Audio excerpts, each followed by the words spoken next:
No, you need to like problem, address it immediately, right? Yeah. Then if the facility can't or refuses or is unable to because they keep turnovering in staff, if they can't or refuse or are unable to resolve your complaints, then if you really want to keep your loved one there, call the corporate office, give the corporate office an opportunity to resolve the issue, call the state ombudsman, file a report with the state Yeah. licensing company.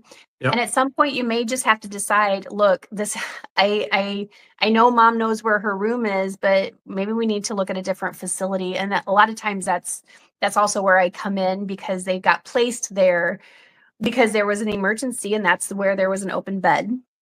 Yeah. Or they use the placement company who is like, hey, let's go there because that's where I get a big kickback or a commission from. There's a lot of reasons why people end up in bad facilities. Or, a lot of times it starts out good and then it turns to crap because there's a change in leadership. So there's a lot of things that families are like, oh, great, I got mom in a facility. Now just bink, bink, bink, and I can get my life back on track. No, now you just have facility issues that you need to deal with. So it's it's always like this snowball of things, right?